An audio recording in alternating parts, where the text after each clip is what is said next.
church that we see is a living testimony and representation of Jesus Christ, who, although all God, came to the world clothed in humanity, ministering healing to the broken, delivering the captives, offering hope to the hopeless, lifting the poor, and valuing the outcast.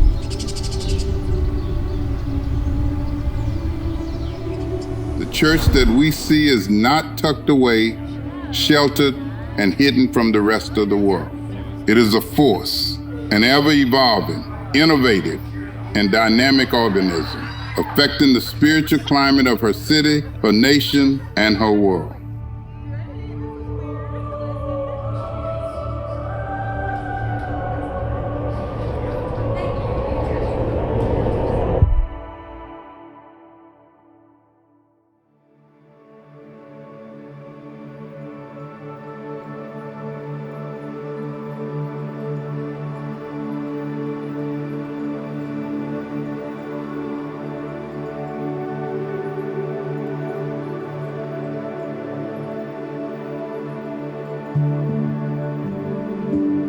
It was a March Sunday morning. Lori was at home with Jackson, who was just born.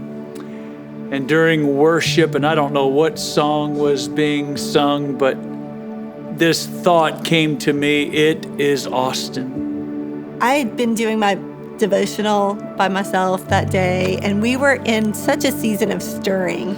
Like, God is about to do something. God is about to send us somewhere, or He's about to give us some clear direction. The Lord just popped in my head, Austin. And I thought, we ought to check out Austin. Not thinking, we had talked about the Pacific Northwest. We had talked about different cities. We had never talked about Austin. We had really never even talked about Texas.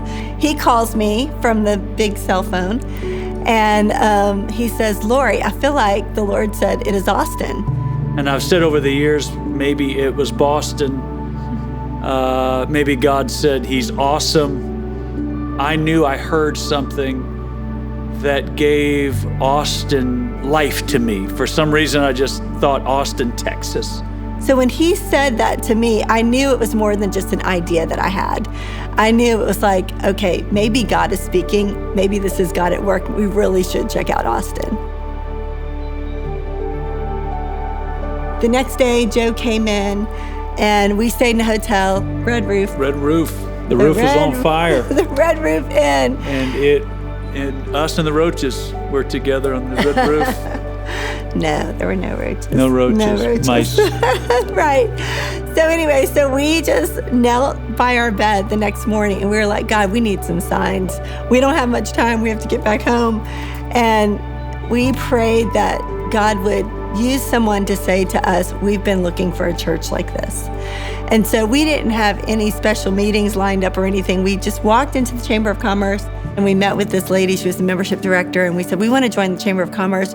We really want our church to be a blessing to everyone that's moving in, the new businesses, the business leaders. And we just started there. And as we're talking, she's writing information down. And her name is Marilyn. Yeah, Marilyn. She said, we've never had a church join the Chamber, but this is amazing. And she kind of starts crying. And we were like, what did we do? She said, I have been praying for a church like this. She said, I have such a burden. She says, I meet with so many new people that are moving in, starting businesses here. They need a church. They need people that minister to them. And so she said, for you to say this after I've been praying for this is just amazing. And so then she gave us a list of buildings to look at that rent out conference rooms and facilities. And we went right next door to the Round Rock Library. And met Randy. We met a guy named Randy, and he said, yeah, we have a conference room. He goes, actually, there's a church meeting there right now. He said, but they're moving out in the middle of September.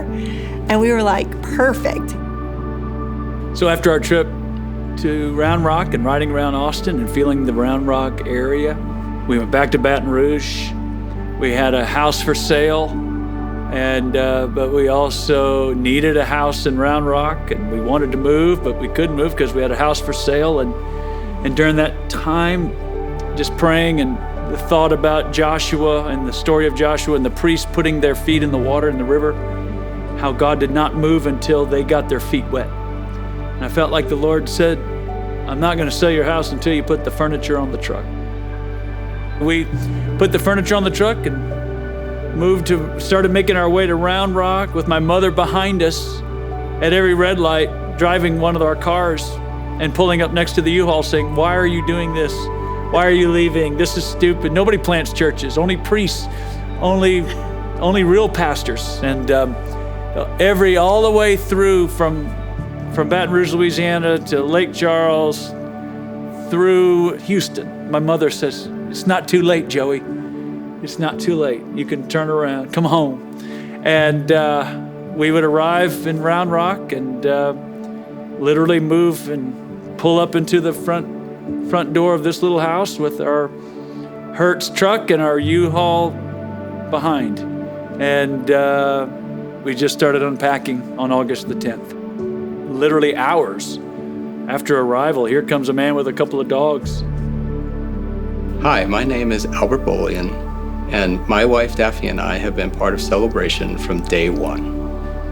I was 5 houses down, the house that we were living in, and I was walking my dogs. Mama Sarah saw my Mississippi State t-shirt and made a beeline and came right to me, and we did introductions, and she pulled Joe over, and we did introductions, and there was welcome to the neighborhood. We just start talking to him, and where do you live? And he asked, where are you from, and what are you doing here? He and his wife Daphne had come down with their little girl Asia. They brought some brownies. We invited them back to have some Cajun food because they love that. And so in that conversation, he was like, it's not one of those churches that has those words on the screen, right? And Joe was like, well, maybe. We'll we better go buy some hymn books. We'll do whatever. We just need people. Yes, I did ask that question. I came from a Baptist background and was really used to the hymnals. But we prayed about it, and the thing was, we had been looking for a church home for the year and a half that we'd been here. My uncle, who was also a pastor in the Baton Rouge area at the time, he had been praying, unknowns to us, that we would get connected with a life-giving church. Find out I had been to Russia with his uncle, Anthony Marquise, a pastor from South Louisiana, who I would find out later had been praying for Albert, that God would move in his life. And so these little connections and every prayer that we were praying were being answered. Every detail that God, if he heard something, he would confirm it. Our extended family in Christ is a lot closer than we realize at times. And then we would see this lady and her husband across the street, and her little girl was about 3 years old. She'd be on her tricycle. And I was like, that looks like such a sweet family, and that little girl, and they're not at church. Any Sunday that we're going to church, they're not at church. So we started praying for them.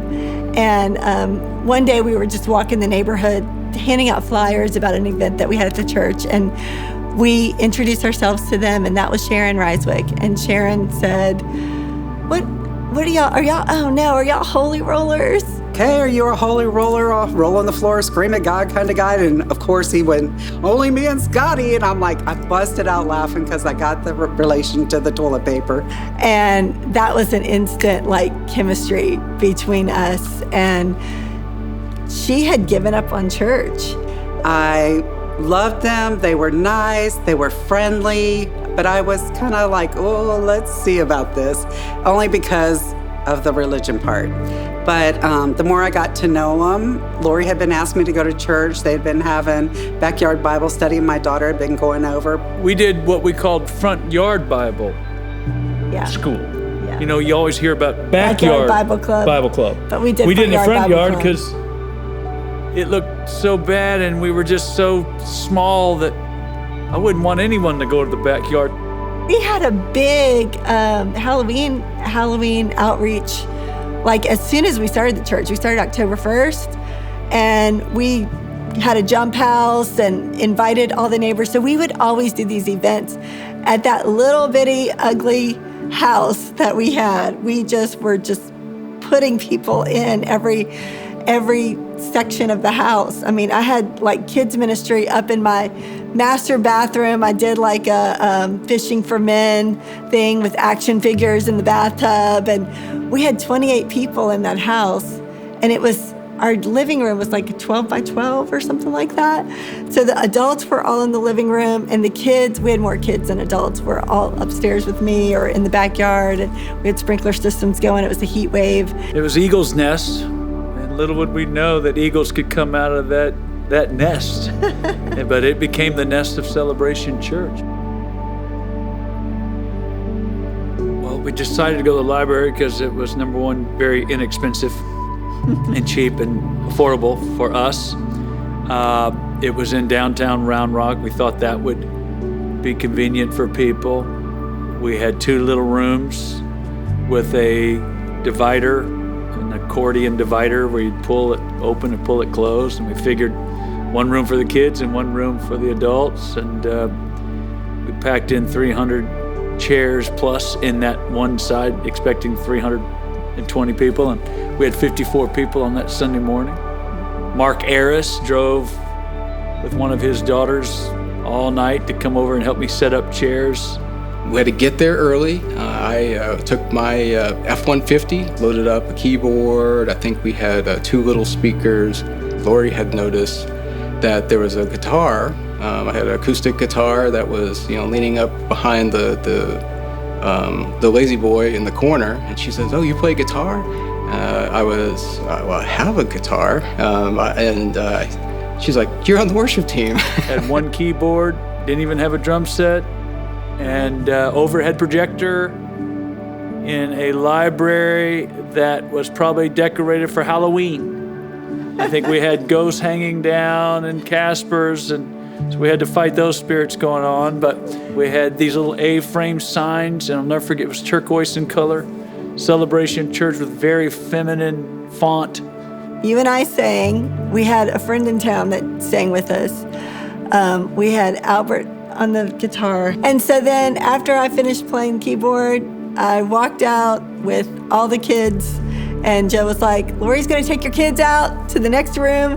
Somebody came in so that when they knocked, I could come back, play for the altar call. Little Tony Orlando and Dawn Knight, knock 3 times on the ceiling if you want me. Yeah, that kind of thing. And so, yeah, that was how it went for a little while. And then Daphne decided to take over the kids ministry, which was really wonderful. I think the service, if that wasn't bad enough, it probably lasted 2 hours. 2 hours of that. One of our sons, Mason, who's now in government in D.C., walked in and he just said, "This is not a real church. I don't like this church." Those early days were challenging in that they were long, and sometimes when there were more empty chairs than not, you wondered, just like, where are the people? But at the same time, for us, we saw and we felt what church family really meant. Okay, I'm still not so for sure that I'm going to heaven. I know everybody else is going, but it was hard to believe that I was going, because you have little doubts and things in your ears that tell you, "Oh, you're not good, from all the stuff that you've done in your past. Because, I wasn't a bad person, but sometimes I didn't live a godly lifestyle. So when one day I was sitting in church, and I can't remember what Joe was preaching on, Pastor Joe was preaching on, but I remember after service, because it just like overwhelmed my heart. It might make me cry at the moment, but I went over and I was like, "Lori, there's really a place for me in heaven." So she goes, "It's so good to feel that." And I'm like, "Oh my gosh, it was so awesome that I am eternally grateful." So,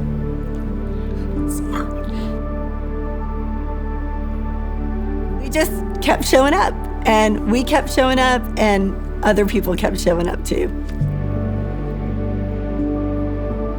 What comes to mind when you see this photo?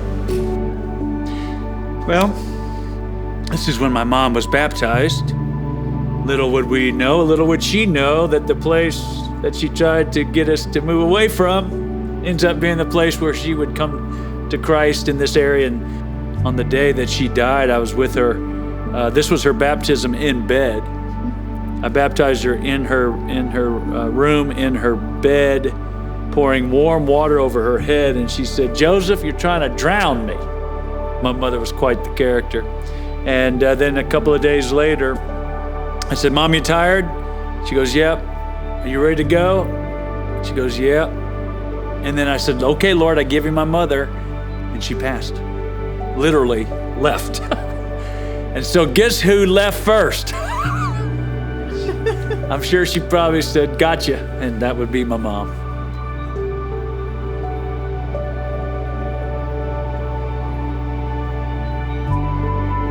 Then we moved into the Wingate. I met the general manager of the Williamson Conference Center because we were getting kicked out of the library. And we were just running into more and more conflict of schedules. And he said, "Sure, I will rent you a room and rent you one of the conference spaces, but there's other churches that meet there." I said, "I don't care. We need a place to meet other than the park," because we'd had a couple of Sundays where we went out to the Round Rock Park. And not realizing that there were probably 4 churches meeting there at the same time. And as you would go into a time of prayer, the band of the church in the next room, which was just a small divider, a little thin dividing wall, would kick into their version of something that was very loud and dramatic and that required a 20-minute drum solo. So it would just completely kill everything. Couldn't even hear yourself, and they couldn't hear the prayer. A lot of times there was a wedding the night before, and so there's sometimes still cigarette smoke wafts out. It smells like a bar. Okay, we know how to clean up after that. By far the craziest one was there was some sort of petting zoo or something. Or a rodeo, I don't know, whatever it was inside of there. But there was hay on the floor. Goat droppings, and we're like, how the vacuum's not going to pick up hay. And so when you went in, you would pass people and saying, good morning, and then having the kids off in one of the little rooms, and then having big church, you'd have to set it up, and we'd take it down, and but people would hang around and talk. You didn't even think about it didn't have a steeple. You just felt Jesus, and so you always felt like you belonged there, even though it was just a hotel room. So it's true that Jesus can change any room. There was a Sunday where we had a keyboard, and one particular person, a member of our church at that time, said, "Let me sing a special." And I said, "No, you're not going to sing a special today." And he goes, "Well, if I don't, I'm going to take my keyboard and my wife home. And we're just going to walk out." And I said, "Well, do what you got to do." And he literally picked up the keyboard that he owned and the wife that he owned, and they went out into the foyer of the church and just started telling people, "You don't want to go in there. He'll kick you out like you did me." And so at that Wingate, there was a lot of history. There was a lot of great battles, great wins, great victories.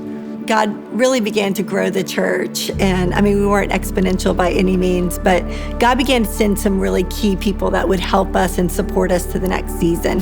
And one of those, or 2 of those, were Paul and Brooke Mason. So I got hired as a senior associate pastor and youth pastor.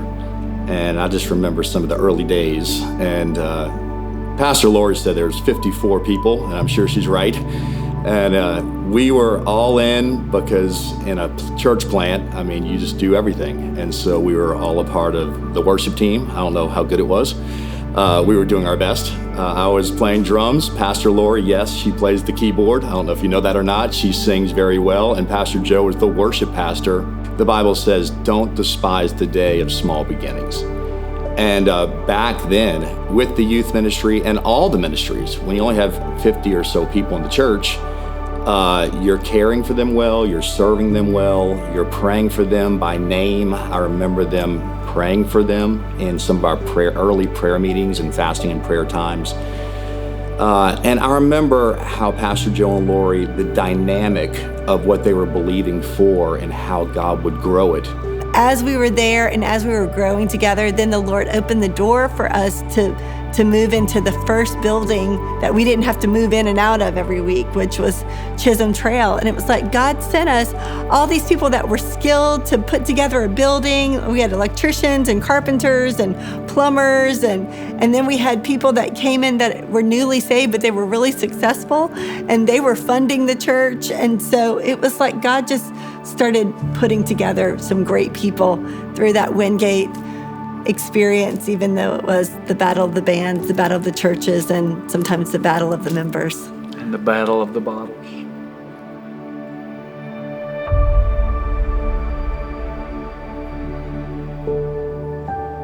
The church that we see is made up of people, diverse in culture, history, age, and background. Rich and poor, old and young, all worshiping in unity together as a testimony to the whole world of God's love. So we move into Chisholm Trail that had its trials, but it was also a pretty amazing situation in that we are in this 6,600 square foot building.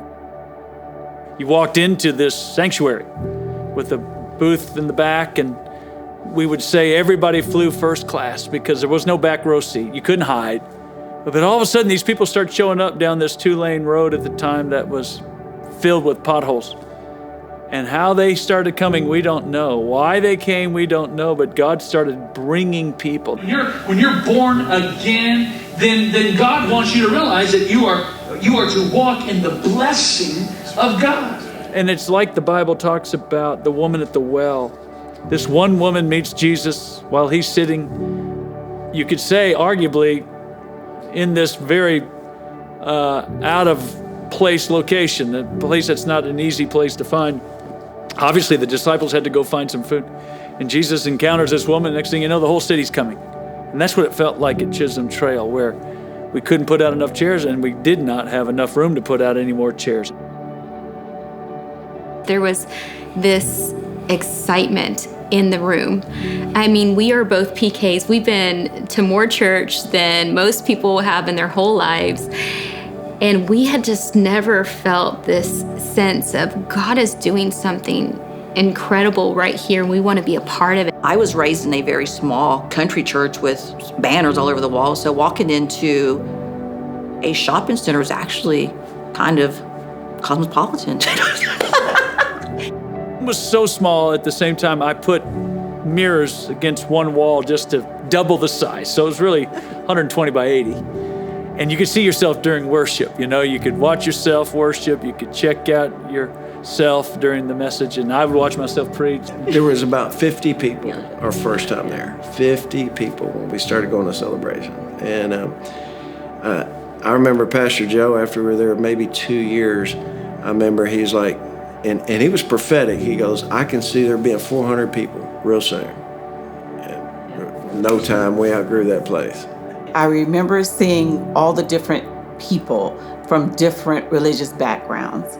And I told Pastor Joe one day after church, I said, I know that you have the Holy Spirit because that is the only way you can have all these people stay and grow in one place. So it was that for me. I really do think that growing up at Chisholm Trail, going to church, what I can remember is always thinking, this is a big deal. Like, this is awesome, what we're a part of.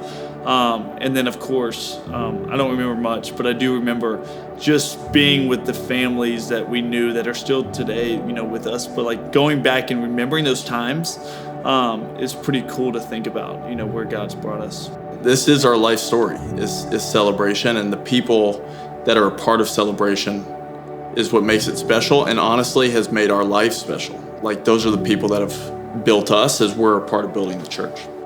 You know, I remember when we went out to dinner with them after a Wednesday night service, and they just wanted to meet us and get to know us. Because, you know, Pastor Joe can talk. And so he was talking so much the first night that both of our kids, Mikey was 7, Alex was 3, had fallen out. So Mikey was the bigger one, so I picked him up, and I was like, how are we going to get Alex? She's a little too big for Adrian. And without thinking, Pastor Joe swooped her up and put her in her arms. And I thought to myself, I've never seen a white man do that in my whole life. And it made a difference to me. And as we walked out of the car and we were saying goodbye, he said to me, "I love you." And I said back to him, "I love you too." This is the second time we had met. And I knew we were going to be with them for the rest of our lives. We would sit at the back. Pastor Joe would preach, and we liked him a lot. But as soon as he would say, "Let's bow our heads to pray," and would the elders come forward, we would just sneak out that door and go to the parking lot, because we had this very conversation, Craig and I did. We are not going to go to the membership class. We are not going to sign up to volunteer anywhere. We're just going to attend. And so one Saturday, Pastor Joe tricked us. We bowed our head. Everybody bowed their heads to pray. We went and got in our car, and as soon as we were about to pull out of the parking lot, someone is banging on our window, and we look up, and it is Pastor Joe, and he tells us to roll down the window, and he said, "I've been trying to meet you all for 6 weeks now, and I just decided I'll get somebody else to close the service and come out and meet you." So the next week, we agreed to come for a meal. They were having meals, but you didn't have to join the church. Just come have a meal. By the time the meal was over, we'd signed every card there was to sign. I volunteered to work in the nursery, and Craig was going to work as an usher. And everybody's joining in with all of the worship and the service and the praise. Then it feels natural to be in a place like that, just like heaven. It was like going to a party for God every Sunday. And that party for God started on Sunday, but it lasted to the next Sunday. And now our weeks revolve around the party on Sunday, and we look forward to that. We were growing so quickly that there would be lines to get into church, and you may not get into that service. And there was a sign that we would put out that actually said, "Sorry, we're full." It was a small place, or crowded place, and what I did was just took a seat, just kind of looking around like you do when you're a first-time guest, and Pastor Joe got to speaking, and he went into prayer. Let's all stand up and pray. He asked us to hold hands, and we all held hands and we prayed. And it's like that burden lifted up off me when Pastor Joe prayed, and it was just holding hands and feeling love in there. It was like, I knew then, this is where I want to be. I felt that closeness, even to say family, everything relieved off me. And I went there burdened, So that night, I was like, I'm coming again. Greg Wimpy started coming, and Megan Lupnitz started coming, and then they came together as a little romance, and then they got married. It was immediately a family, and that was the piece to me that was what I needed at that moment, was a place that I could get plugged in, that affirmed my relationship with Christ and showed me how to grow that. Now they have 3 young men and one going into college. Jesse Jenkins and her husband Joe would come. Mike and Debbie. Mike and Debbie. David and Sherry Smith. So many people. I feel like on an average Sunday in Georgetown, I look around and I still see we were at Chisholm Trail together. The one that everybody wants to forget about is Georgetown High School. Yeah, man. And that's where we went. We were going to start church in the morning at Chisholm Trail on Sunday.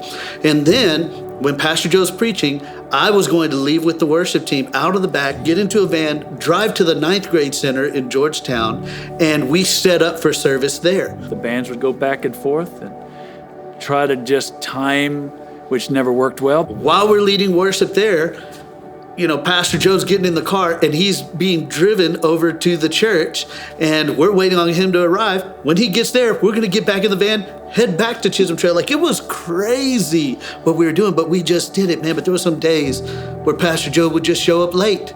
There would be guys in the back and they would have poster boards that would say 15 minutes. We're like, all right, we got about 3 songs.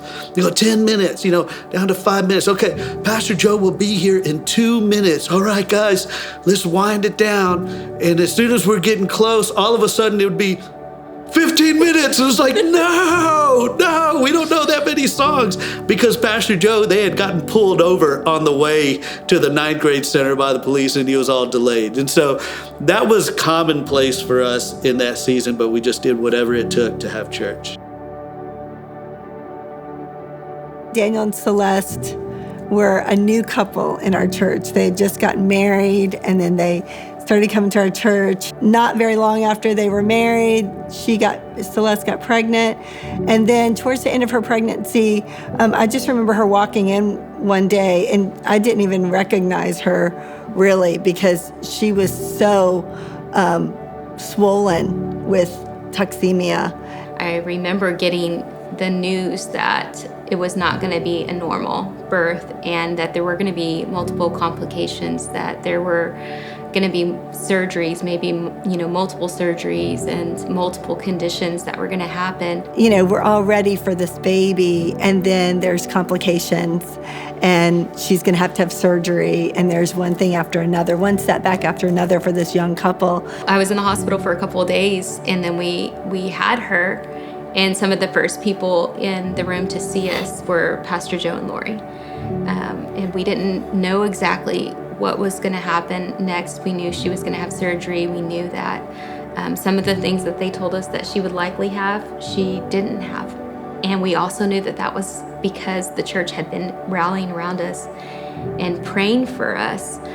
And I still get people to this day that tell me they remember Serena's photo going up on the screen in their church praying for us when she was born. And I think that those prayers are what carried us, because the worst thing for a mom is to leave the hospital with an empty car seat. And not know what was next, or not know when your baby was going to come home. Pastor Joe put up a picture of a little baby with tubes all in her. And I remembered because my grandson had been born just a couple of weeks before that. And it so touched my heart as a grandmother, and it still touches my heart, that's what church does. We are grandparents and we are parents, even to people that we hardly know, because God put us together for those reasons. And our church just gathered and rallied around her being healed and her being touched. And it was just beautiful. Those are the things that really unite you as a body, when you have this love and this family, and you're like, okay, they're not going to fight this battle by themselves. Like, we're going to see her through to health. And so it's one of the great stories of, just watching her being raised. And now she's a student in New York City, doing great things, and at a great school, and loving the Lord. But, she was just consecrated in the house of God. And we talk about those days being Chisholm trial days, and they were trials for a lot of people, but they were stepping stones for so many of us that began relationships. God thinks in terms of generations, and He's the God of Abraham, God of Jacob, God of Isaac. He thinks long term, and we have to think long term. We have to think from the cradle to the throne, or to the grave. That's just, we do life with people from the ditch to their destiny.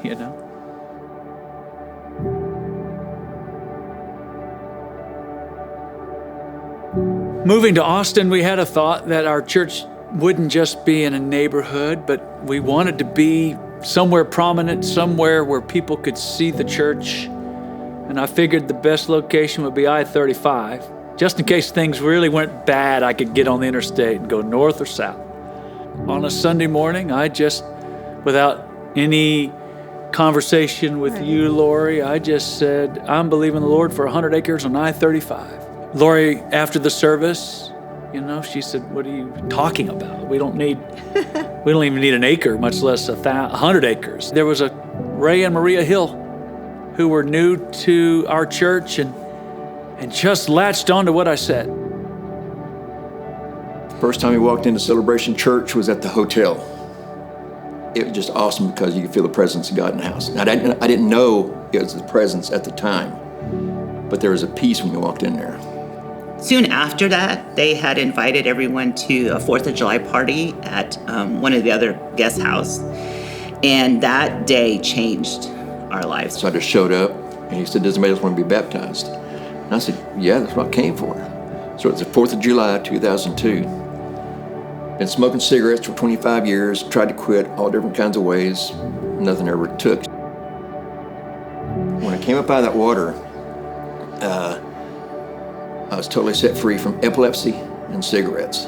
So that kind of keeps you coming back for more. Not just for yourself, it's like, what can this do for others, you know? It just saved our lives. It saved our marriage. It saved so many things about our lives. And then over time, we're allowed to heal and we're allowed to grow.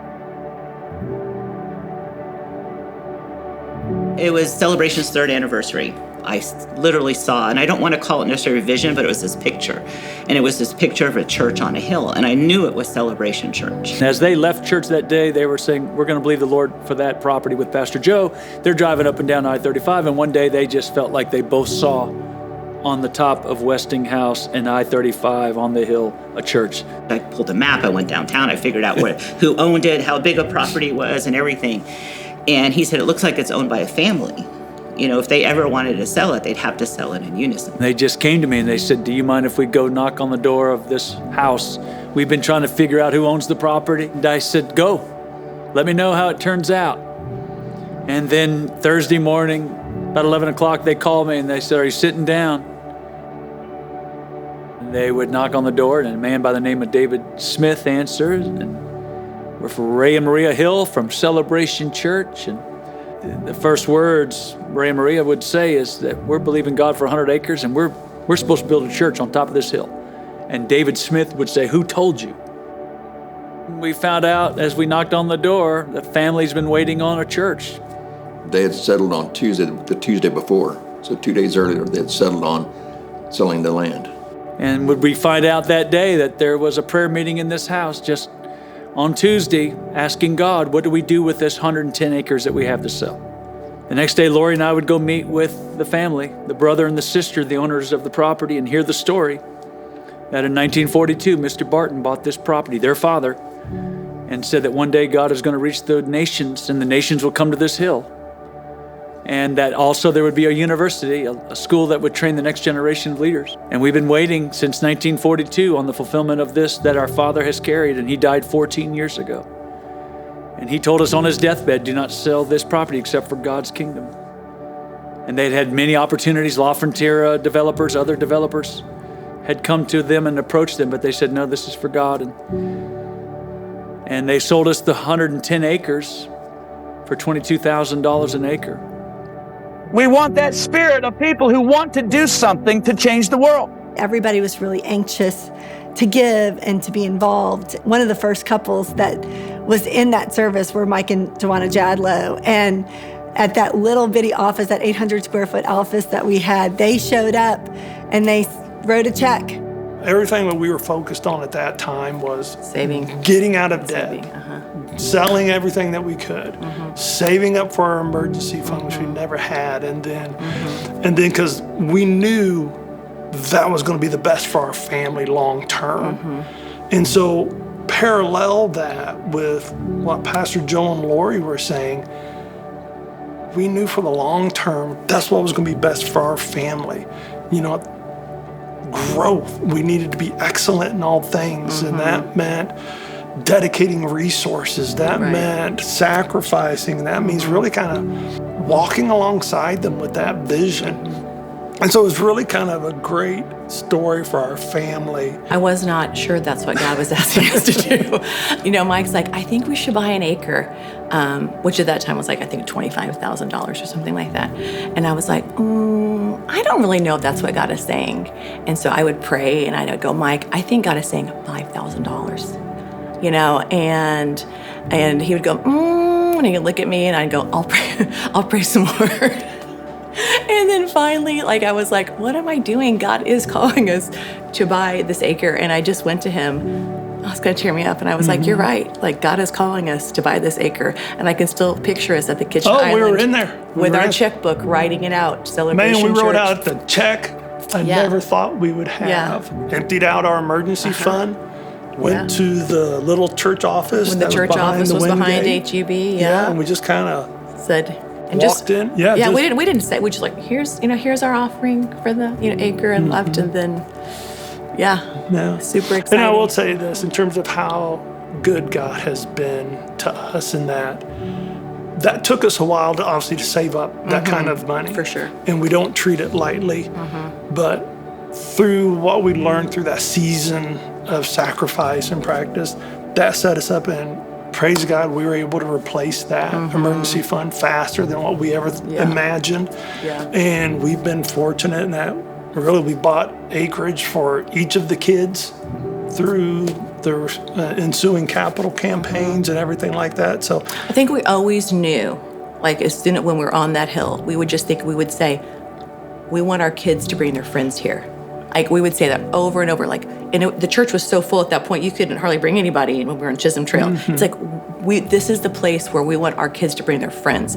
This is the place where one day our kids are going to come with their families. This is the place where our kids, they're going to serve in elementary school. They're going to continue to serve. They are planted in this house. And they said, we've emptied our savings, our emergency savings account, because we want to buy the first acre. And they said, we just have a vision for our kids being raised in this church. We all just gave so sacrificially to buy the land because we knew it was part of God's will, God's purpose, that God foreordained it since 1942. And we're like, oh yeah, we're buying into this. I was watching my baptism back at our 20-year anniversary. Pastor Joe's about to baptize me, and he goes, Connor wakes up thinking about the church. Literally, he wakes up out of bed talking about buildings, and the big dream that he has is where we're going to put the stadium up on the property. And the every football morning he team wakes that we're up gonna talking about buildings and people. And he always talks about where we're going to put certain buildings on this hill. We had just acquired the property, and we had this 110 acres, and like any young kid, I'm thinking, how do we raise money for the football stadium? And I didn't raise but $60, gave it all to the offering. His little face was so lit up that he was smiling from ear to ear when we did the offering, and he brings in his jar of money to give. And a lady in the church wrote a check for $600 and gave it to me because she heard it as an offering story. And she goes, I just want him to understand really the power of generosity. And gave that $600 as well the next week because I thought maybe $6,000 would be coming back to me. And I didn't see any return. But I will say, fast forward 25 years, now we're building Austin Christian University. And now, literally, I almost started crying the other day and talking about our renderings where we're putting certain buildings because there was a stadium on that hill.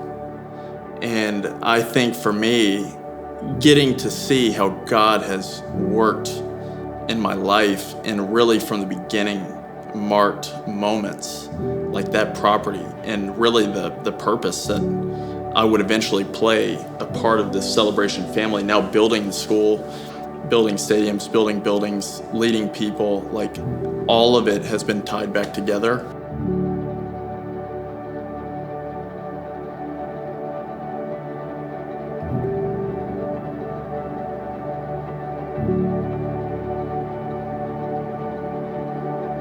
January of 2005, we signed the documents, and I mean, we had the quickest building put up in history.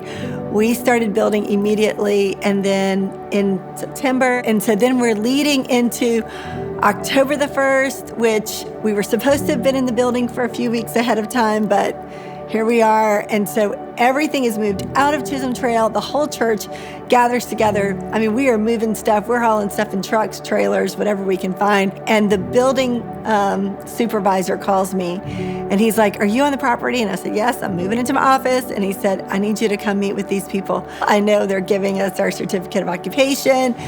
And they're like, I'm sorry, ma'am, but you're not moving into this building this weekend. And I'm like, what? We have already moved out of our other building. We have done all this advertising. We have John Bevere coming Sunday morning. You know, we were running probably 12 to 1,500 people from Chisholm Trail. So, I mean, you can't just pop them out in a tent or something. And so I said, can you come back later? What do we have to do? And he starts pointing, giving me a checklist of all the things that we have to get done. And he says, okay, I'll make it my last stop today. But he says, don't get your hopes up. I don't think you can possibly do it. And one of the things was all the little islands of green space in the parking lot, they had to be sodded. And it was just dirt. And so he was like, all that has to be done. And so all of a sudden I was like, okay, we're gonna get it done. Pastor Lori, I remember her on her hands and knees putting sod in 3 days before we had our grand opening. And I forever just stuck with me that my spiritual mom cares that much about the house, that she was on her hands and knees, making sure it looked beautiful. The church just all rallying together. Like everybody, we packed up things on pallets from Chisholm Trail and moved them over. And we stockpiled everything in the auditorium, and it was all labeled. I don't know who came up with this plan, but we just knew by the label where it went in the building, and we were just moving. The whole church came out to move us in. This wasn't a handful of people. Every single one of us. Just whatever it took to make room to get people, because God kept sending them. And sending them and sending them. And it never stopped. And the excitement level was so high of the people who just wanted to get in and have service. And it just made that Sunday so much more special.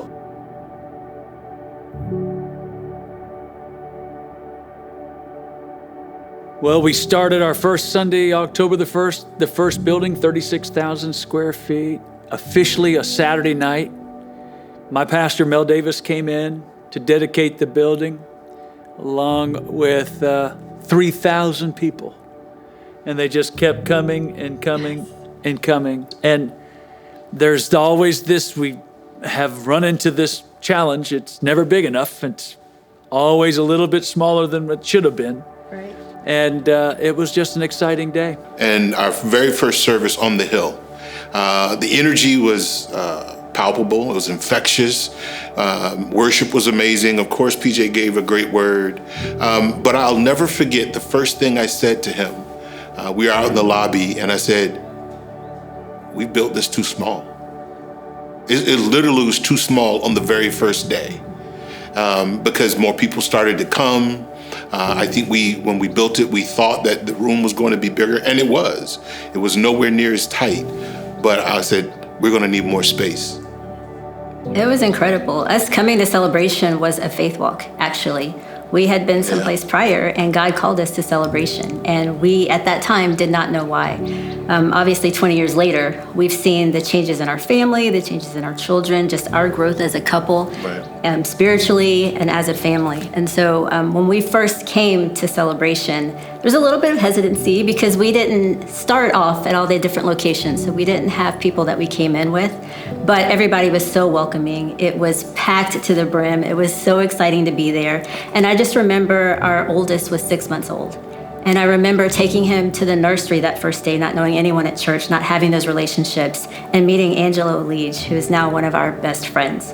And she was there ready to take Caleb from us and just made me feel so at peace and just took great care of our family. I wonder if she could hold Caleb now the same way. I don't think so.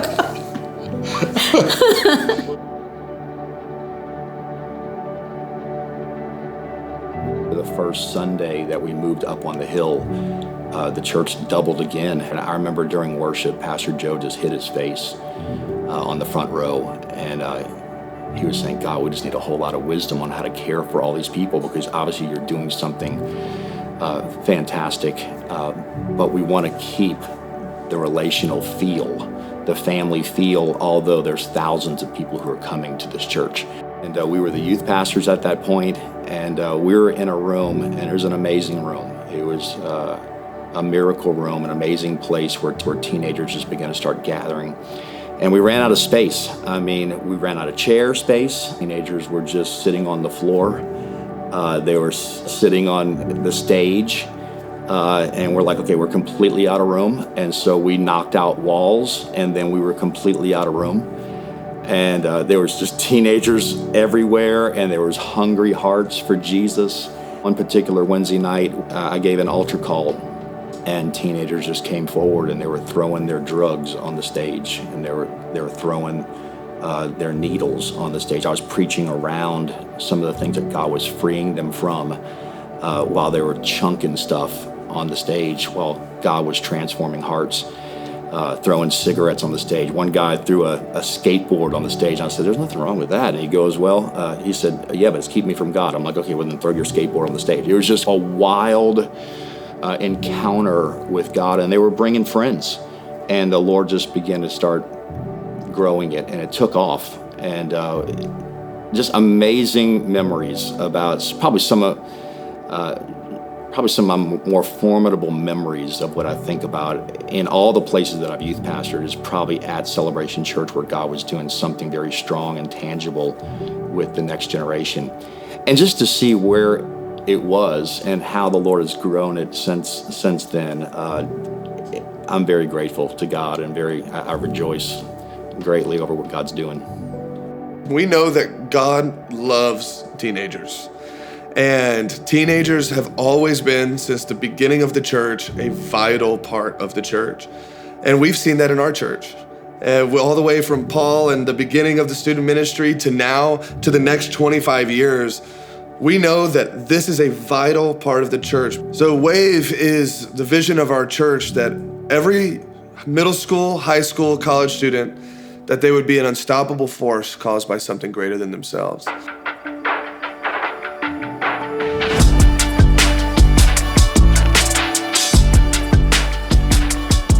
Our WAVE students is truly like the heart of our church. We see it during like pursuit nights, is that the WAVE students are the first ones that want to come to the front. The worship is always great. It's probably my favorite part is always just being able to worship the Lord. They already have a fire.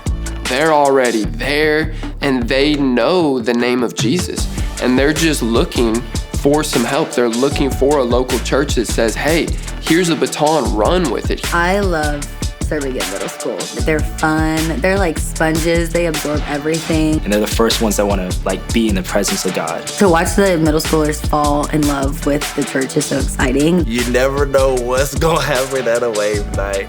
You might see guest speakers, guest worship leaders coming through that are friends that want to be a part of WAVE. But the best part is at the end of the night, you're gonna see students encountering Jesus.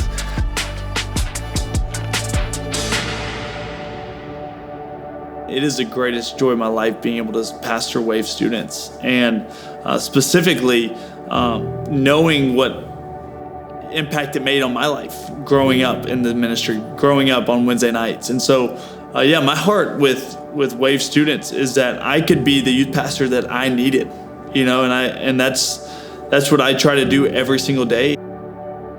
10 years ago, when I was interviewing to be on staff here at Celebration Church, I saw a vision of a wave, and the wave was crashing, and I heard this. It was that there's a wave coming, but it's going to start with a shift.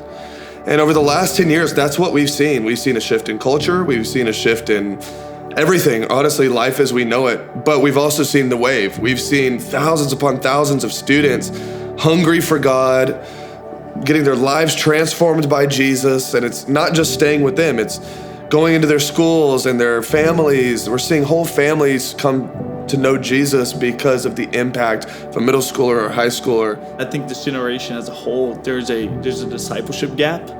And I think that we're really scratching an itch. We're teaching biblical worldview. We're teaching things that culture's not afraid to teach our students. And I tell people all the time is we're not shying away from the subjects that culture's not shying away from. If students are confessing things in the student ministry, it means it's a healthy student ministry. And we've seen so much healing, not for the student, but also for the families. Students going to mom and dad and saying, I'm struggling with this, I'm wrestling with that, and their family mending, and dad showing up or mom showing up. So every year at WAVE Student Conference, we have a session where we take a lot of time to pray. There was this anomaly that was happening, that it was like all of the students that were coming up, like to our leaders, it was almost like they were mirrors of the leaders, like what they were going through, the leaders were going through. And we had them write down things on their hands that they wanted, that was hardening their hearts. And this one girl, I believe her mother had just died.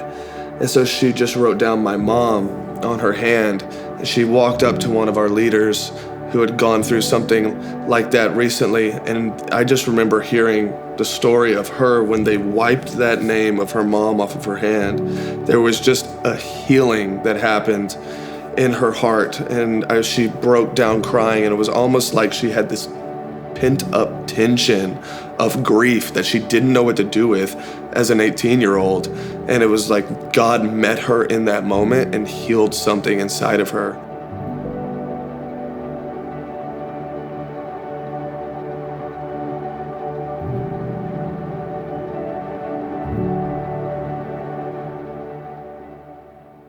So there's this student, he's a middle schooler. We're doing offering, we're teaching on offering. Our offering team takes up the offering, and what do you know?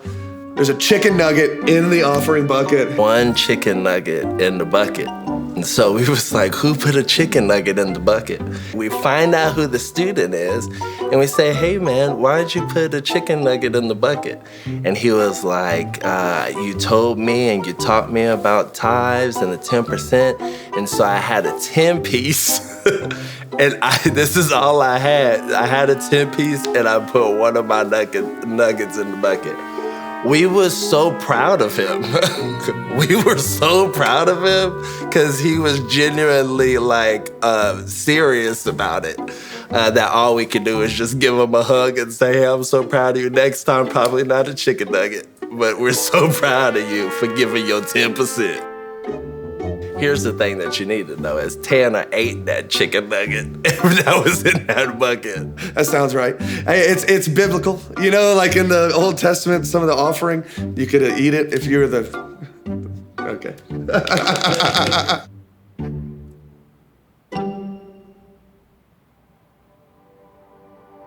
So as time goes on, we're outgrowing the original North Auditorium, as we call it, which is now the South Auditorium, but originally it was called the Heroes Building. And we were building this for a multi-purpose use, but also for Sunday morning. Our thought was 1,500 seats. We ended up with about 1,250 seats.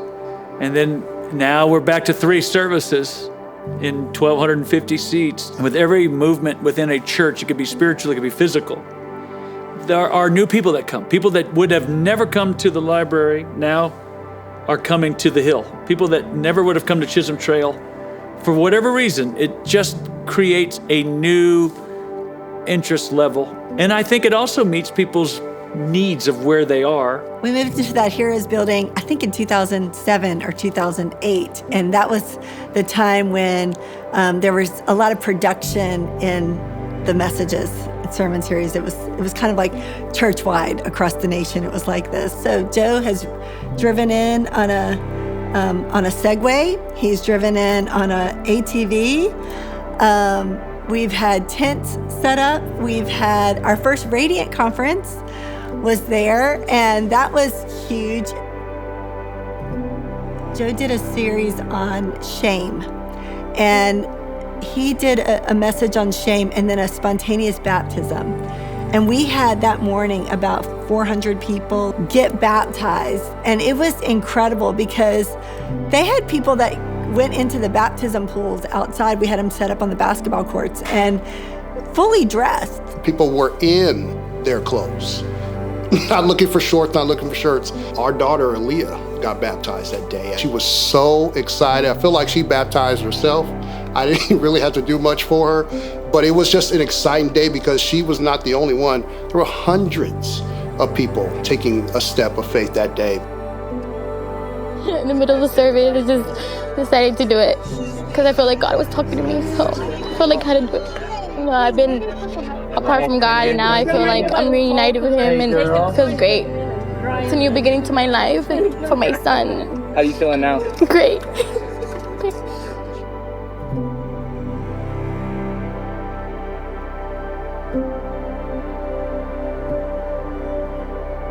We had 400 plus baptisms that we did on the basketball court.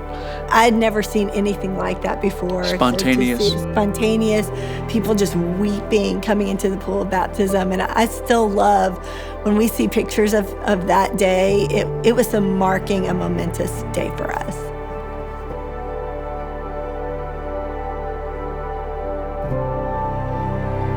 One day I'm sitting in a staff meeting and we're talking about Easter. We're talking about some things that are coming up. And I get an email from a random guy. And he asked the question, hey, is there some place that Tim Tebow potentially could minister to in Austin? I looked at my friend Milan, who I'm sitting next to, and I'm like, bro, look at this. What do you think about this? And Milan was like, hit him back and see if he'd be interested in Easter. People ask us all the time, did we reach out? They reach out to us. Just a God thing. If it's real, it's going to be the only coverage on Easter Sunday is going to be the Pope and us with Tim Tebow. And so we've got to take advantage of this. And so it was so awesome that it ended up being real, but we were on every headline of every front page newspaper in the world. Many as 20,000 people are expected to show up at Celebration Church in Georgetown on Easter Sunday when Tim Tebow will be there to speak. On Easter Sunday, this hill behind Celebration Church in Georgetown will be packed. This is the height of Tim Tebow. Everybody was talking about it. Jay Leno talked about it. Hosts were all talking about it. It was on every news station. Tim Tebow is scheduled to deliver an Easter sermon at a church in Texas. And although it's not official, there's now rumors the church has been talking to Peyton Manning. Never before in the history of professional sports has an active player done this. They're already lining up in Texas this morning to hear from Tim Tebow. That is insane.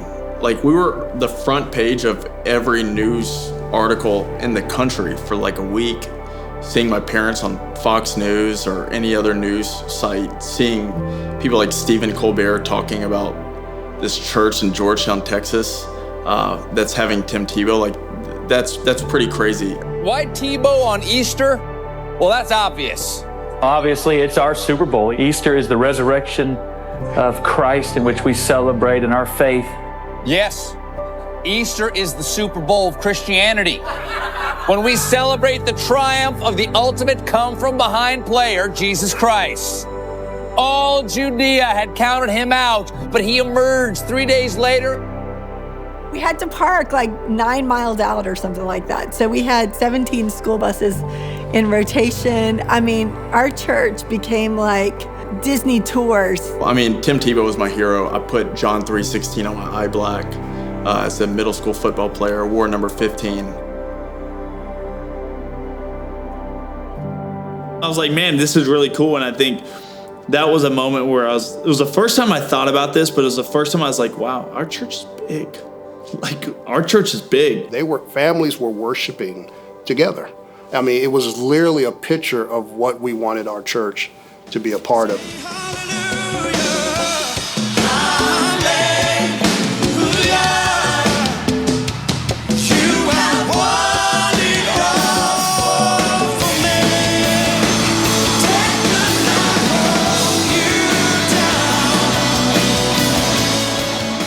No matter why they came, they went home renewed.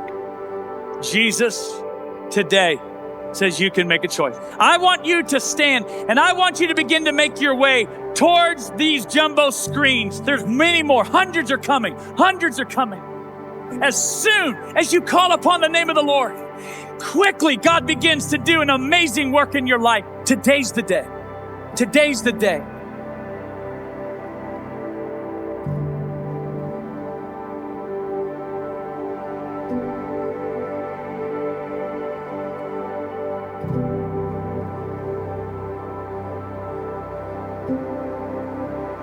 For those that have seen the plans or looked at how they're laid out, it's laid out in sections A, B, C, D, and E.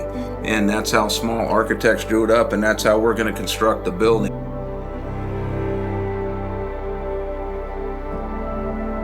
So what's going on in this drill right here, Mark? What's up? This is pier number 123. It's 24-inch diameter pier that we're drilling down in. This actually is one of the columns that separates the lobby from the auditorium, so you build your house on a firm foundation. It's that simple. So exactly, we've got to build our house on a firm foundation. When Mr. Barton bought the property in 42, he was also an engineer. He knew that and had always said that this is the highest elevation in the southeastern portion of the United States. So we always knew on the very top of the hill we wanted to cross, and we wanted to put what would be the largest of our facilities and gatherings on top of the hill. Many of you have written your prayer requests on rocks over these many months. Well, right where I'm standing, we're going to take those rocks, in fact, some of these that I'm holding now, and we're going to bury them in the foundation of our new sanctuary. One of my fondest memories is we got to lay stones and Bibles and things there on the hill. And it just kind of brought that whole thing to life for us.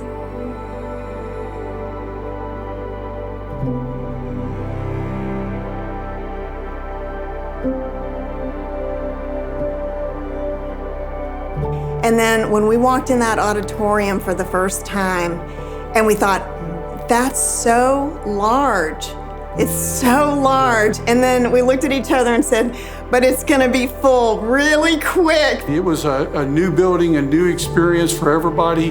Nobody knew what to expect, but the great thing of it was we all came together and made it happen once again because of the vision, the direction, and all the teachings that the pastors have given us and took care of us. The day we moved in that weekend was a pretty memorable weekend, and just watching the team and our dream team and the people in the church just experienced such a phenomenal weekend. Like there were tears that were shed just out of joy at the end of that day, and being able to be a part of that.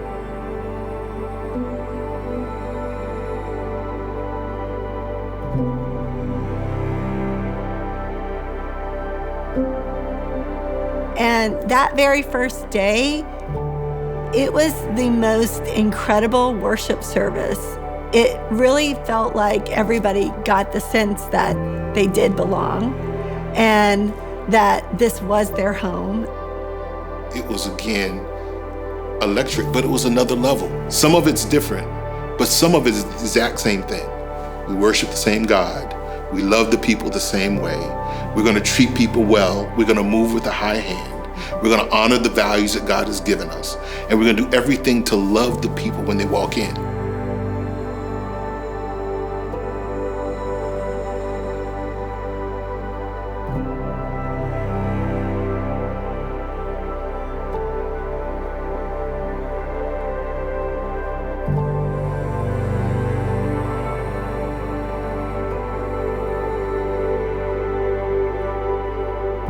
Pastor Daniel made the statement that this is not just a turn of the page for us, that this is a new beginning. It's the beginning of a new book, a beginning of a new chapter for us as a church. And looking back on it, that was a very true and prophetic statement.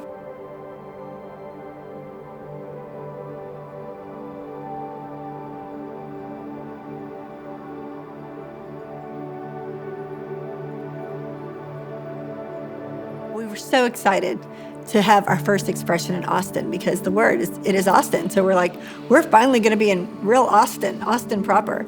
I remember we did get a call. Hey, Pastor Joel, I want to sit down with you. We had kind of just decided like, all right, well, whatever they ask us, we're going to say yes. We'll say yes. So he was actually about to preach the first time ever at Georgetown. And I remember getting the call from their admin, and I said, I bet they're gonna ask you to be the campus pastor. He's like, I cannot think about this right now. I cannot think about this. I'm about to go preach for the first time. So do not put that in my head. And so when we sat down, it was almost actually awkward because I think they thought it would be like a big discussion, like, what do you guys think? And they were like, hey, we'd love you to do this, and we were like, cool. So it was an easy yes. Yeah. As we're kind of going through the planning stages and we're trying to figure out where we're gonna go, we stop into the Austin Independent School District Performing Arts Center. We decide to have kind of an Easter evening service there. And it's a great service. That's kind of where we decided to launch. Hey, we're launching a campus in the city. And then a couple of weeks after, the Performing Arts Center actually reached out to us and said, hey, would you be interested in having being here week to week. And so we're like, oh my God, it's the perfect facility.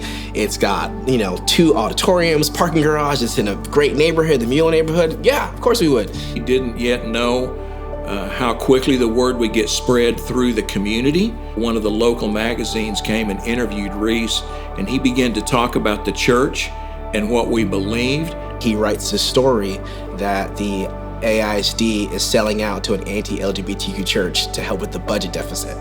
And when that magazine hit publication, things started getting pretty spicy. Demonstrators have met outside Austin ISD's Performing Arts Center every Sunday, protesting against the group gathering inside Celebration Church. It shows up on the news. It's like, it shows up on social media, and people are saying all this kind of crazy stuff. They're saying this racist white church from Georgetown is coming into the city. It starts to pick up. Some bad actors start to jump in there too. And so we don't really know what to expect. But then we show up on the first day, and little did we know the journey that we'd be on for the next year.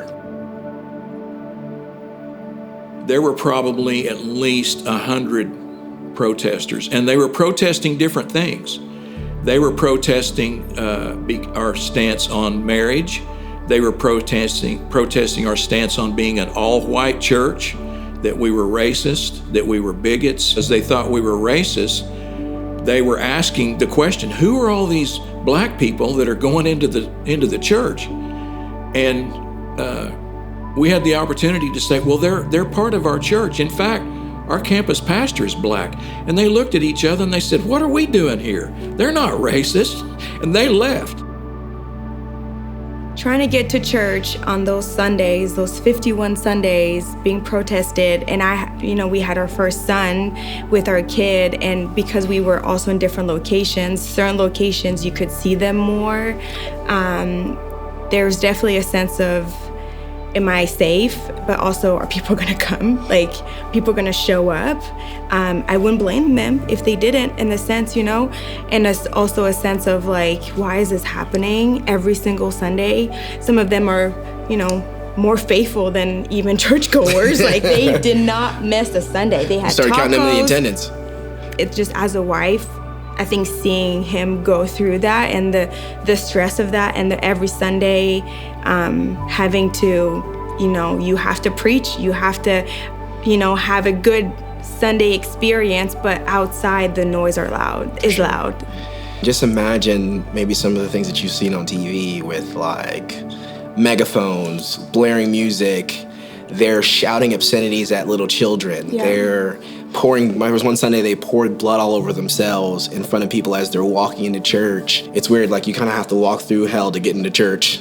Yeah. And then so it kind of creates this dynamic where as the leader, you almost have to make sure, like I can't reflect any of that, So I can't, the people come into church and you have to create a great experience, and the presence of God is there, and honestly, and all this people are getting saved, and what was happening inside was awesome, but what they had to walk through on the way in and on the way out was difficult. I mean, we'd have some times where, dream teamers finish the day, get in the car and just burst into tears because someone has been shouting at them nonstop. And so it was definitely not something that I would wish on anybody, but at the same time, it created this interesting environment because the core people who did stay around, I remember having conversations with them and they were just like, I kind of had to choose. Like for the first time in my life, being a follower of Jesus cost me something. Mm-hmm. And I had to choose whether I was going to continue going to the church that I felt God called me to and where I was being encouraged and built up spiritually, or if I was going to allow some resistance to discourage me. The powerful thing that I believe changed the landscape of what was going on is that we did not stoop to them, we rose above them. And so that season, I would classify it as a season of strength for our campus. We had no other option but to love those people deeply. Pastor Joe often says balance without compromise. And so we were not going to give in. We were going to love through it, but we were not going to compromise our beliefs and what it is that we stood for. They never missed a day. Rain or shine, hot or cold, it didn't matter. They were faithful. I became a cuss word, basically. I won't say what they called me, but after a while, I kind of saw it as a term of endearment because they knew my name, and so I was often the target of their conversations of questions. Why are you doing this? Why do you teach that? And so I got to know them by name. There were about 5 of them that I knew their names, and when I got there, I'd say hello. Here's what I thought. I thought, they like me, but they're not supposed to like me. So they're not going to act like they like me. But I just kind of had a sense that was the case. The ringleader of the group, she and I began to have lots of conversations. I think because we were in closer proximity than we had been the whole time, we did have a little bit of friendly dialogue. And, I assured her we were not there to violate their rights, and we didn't want them to be there to violate ours either. So something kind of clicked there between me and Candace. It was still pretty tense, but I remember that day specifically. It does build their resilience in you, and you're like, if I don't pray, I'm doing this in my own strength, right? If I don't submit this hard season to the Lord, I'm doing this in my own strength, and it's going to be to the detriment of myself, to my family, to my husband, and to the people I'm trying to love and connect with at church. We were never going to stop. There was no circumstance under which we were going to be bullied, or there was no circumstance under which we were going to change what we believe Scripture says about this or that. And so there was an element where I think the entire church kind of rallied around. We're going to put our foot in the ground. We're going to stand for what we believe. And we know, regardless of what is written about us, regardless of what they're saying in the school board, regardless of what is on the news, it's like we know who we are. We know what we're being faithful to. And so I think it did allow us to kind of almost bring a distinctive to the top of who we are. And honestly, it also allowed us to be almost a hedge of protection for the city. Because I don't know if you remember, but the school district was going to change the policy and remove all churches from any school district building in the city. So there are 50 churches that would have gotten thrown out overnight if we didn't hold our ground. And so we were able to kind of stand the gap, and it's one of those things where I think the enemy intended to plan to just really spiritually bankrupt the city of Austin, but he picked the wrong church. So it's a literal separation of church and state. The church that rented space from Austin ISD is moving out. In a statement, church leaders say they've grown enough that they can buy a building in the Koenig Lane area. In the past, AISD looked into whether they had the authority to deny renting to certain outside groups. The Attorney General's office weighed in on it. Either all outside groups can rent a facility or none can. Our last day, actually, before we moved into the building at Central Austin, was at Dobie Middle School. And the protesters were there once again. And so when the protesters showed up, I walked across the street and walked towards Candace. And of course, when I did, they all began to huddle around, and there was a circle, and I was in the middle. And I just said, Candace, I've got some news for you. I said, I've told you that we've been looking for a building where we won't be having to meet in the schools, and I just want to let you know that we have found one, and this will be our last week in the school. And she looked at me, and her eyes welled up with tears, and she just grabbed me with both arms and gave me a big hug, and she said, I love you, Pastor Jim. And I said, I'm getting emotional now. I said, I love you too. I said, I love all of you.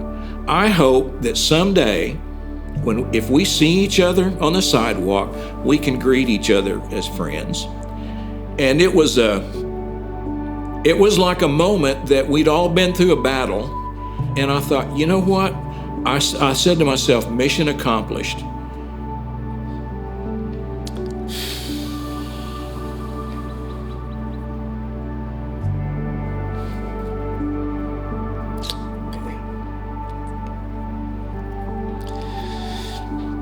Man, I tell some of the crews now, it's like, It's one thing to be a pastor, and it's another thing to love the people that you get to pastor, you know? And so, man, I'm just so proud of the people at Central Austin.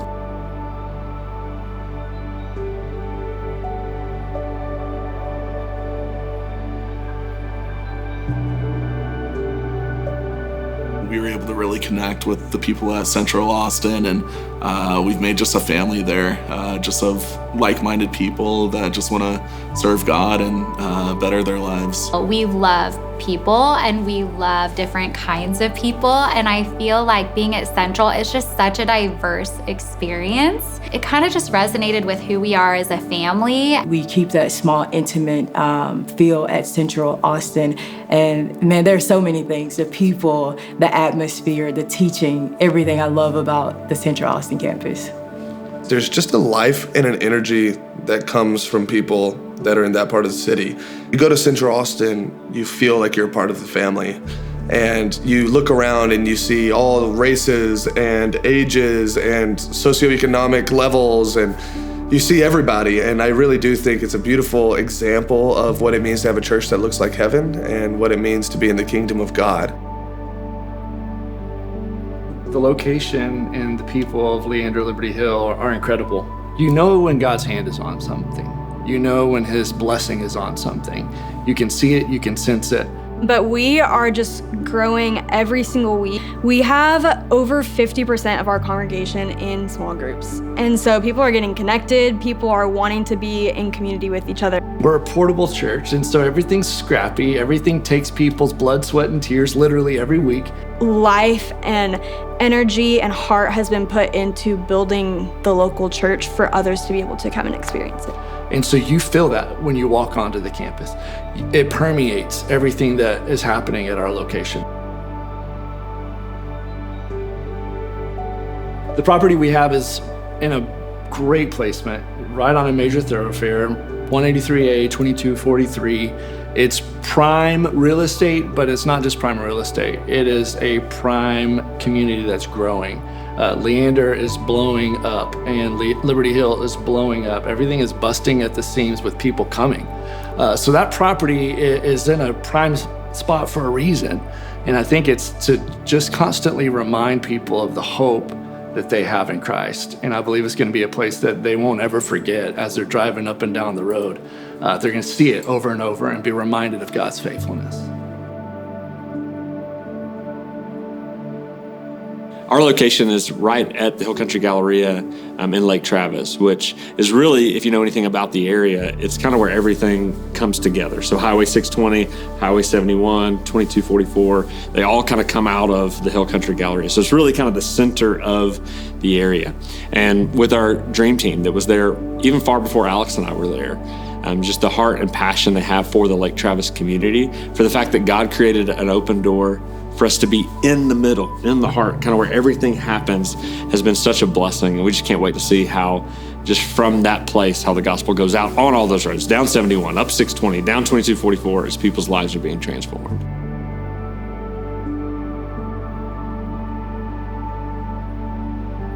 The one thing that we've heard across the years, 15 years we've been doing this, and every team that comes over, that's the one thing they tell us. Man, I'm across the world. I know I am. It looks different. Everything about it is different. But when I walk into that church, I feel like I'm home. And that has everything to do, I believe, with life-giving message, the energy of the team, the warmth of the entire church that comes in. It's just celebration and celebration. Whether you're in America, Italy, or Mozambique, when you're home, and you know it. When people come to visit, I know that the one response that everybody says is that the people here are so joyful. I personally often feel convicted just by the spirituality of the people. Right, yeah. You talk about Pastor Arminio and his life, his dedicated life of prayer and fasting. The scripture memory, you'll hear from the kids from our school. They'll just rattle off scripture like it's nothing. A story that really shook me was actually from the students. We encountered this man. His house had caught on fire, had burned down, and the house over there was made out of material called kanisu. It's just kind of this flimsier wood, and everything's strung together with metal wire. And so as the house is on fire, the metal wire is falling apart and it gets wrapped around this man's arms and body, and it burns his skin and tears a lot of it off. And the medical system over there is not great. And so this man, he's just walking around with a jacket, and he's embarrassed, he's hurting. And it's not a good situation. But these two students, like, I didn't say anything. They saw him. They went up and they saw him in need, and one of them prayed for him and encouraged him with scripture and really showed him, said, hey, this is why Jesus is our hope. This is who he is. And he presented that to him. And then the other friend, out of his own pocket, gave him 50 medicais. Like that money that would have gone to his family. Because Mozambique, it's like a top 10 poorest country in the world. And so for him to give away his own money that could have gone towards him and towards his family, and he gave it to a stranger that he didn't even know while his friend ministered to him, just really, really touched me. By 2050, in 25 years, we see across the world that no longer is Africa a destination place for missions. It's no longer the mission field, but it becomes the missional force across the world. We have about 25 years to prepare the next 2 generations that are coming up. We have an opportunity as Celebration Church to impact not only this nation, but literally to impact the world over the next 25 to 100 years, that the local expression of Celebration Church, strong Christian, strong church, strong pastors, strong theology, life-giving messages, that's the model of Christianity that's being spread literally across the world. When people think about Italy, think about a Christian nation. They think about the Roman Catholic Church. They think how this is the capital of the world for the Roman Catholic Church. So people by default think of a Christian nation, when actually it's far from it. Many traditions has kind of infiltrated the Roman Catholic faith. Many things which are nothing to do with Christianity. People are not going to church. People are not interested. So there's complete mistrust to church. Anything which has to do with church leadership, people are just closing their hearts to the gospel. We're in a season right now that things are better. Hundreds of people are coming to Celebration Church, and hundreds of people since have given their lives to Christ. Hundreds of people have been baptized. And these kind of results, any other evangelical church would have to wait decades to see something like that. And through the grace of God and through the vision of our pastors, we've seen it in a handful of years. When you walk into Celebration Italia today, after 7.5 years, it's beautiful, it's home. We say it's like three churches in 2 locations, because right now we are ministering to Caserta Italian folks. We're also ministering in Caserta to the military families that are based nearby to our church, which for us that was something which was a beautiful gift that God had given us. And then we have just recently opened a new campus in the Naples area. So we have like these 3 different realities, if you like, 3 different expressions of the same heart. What gets me excited is how about if we can get an expression of celebration around every military base around the world, and definitely like speak into those seats and those positions of leadership around the world. That gets me excited. It gets me excited of having an expression of Celebration Church in many other European countries. We're having, dozens of churches looking up to us, reaching out to us, wanting to learn from us. I've just recently come back from a trip from Romania and just speaking to churches, because They're saying to us, hey, when we grow up, we want to become like Celebration. I love our worship experience. There's days that I think, it feels like those wonderful days at Chisholm Trail. It just feels that intimate with God. It just feels like heaven touching earth. I love seeing our kids that have grown up in the church worshiping on the front row. A lot of them that are our son's age have gone off to college and they've come home and some of them have gotten married. And now I'm like, oh my gosh, they were little kids in our church, and now they're leading parts of the church. There's a generation that has grown up within Celebration that over the next 25 years will begin to take Celebration not only into the next 25, but the next 50, 75 years. I can't wait to see the city of Austin be changed for Jesus. When I think about the next 25 years at Austin Christian, I see the greatest leaders in the world coming out of our school. I see the greatest marketplace business leaders that are birthing billion-dollar tech companies coming out of Austin Christian. I really don't doubt for a second that in 1942, Charlie Barton said, "On this hill will be a church and a university that would reach the world." I don't doubt for a second that we'll see the same thing come to life that Celebration has seen. If what I experienced in the last 5 years has grown to what it is now, and those who have experienced it for 25 years, I can't imagine that the next 25 will not top this past 25 that we witnessed. People within our church, the team, the staff team, there is still this hunger and this drive to really run after all that God has for us. What you have to do is open your eyes to see that we are ripe and ready for God to pour out His Spirit on our generation. And so when I think about Celebration Church in the next 25 years, I think that we are poised and positioned to be a key factor in what God is doing in the state of Texas for the next generation. We were a part of the first 25. We were part of the first 25 years. We were a part of the first 25 years of Celebration. And the first class of Austin Christian University. And we're gonna be there for the next 25. I'm gonna still be wearing 3-inch heels. And I'll be building Austin Christian for the next 25 years.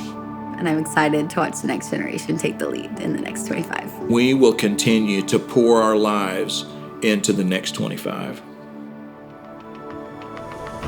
The church that we see is filled with the power of the Holy Spirit and unashamedly declares the message of the cross and the infallibility of God's word with strength and with simplicity, while creatively evolving in methods to reach the world.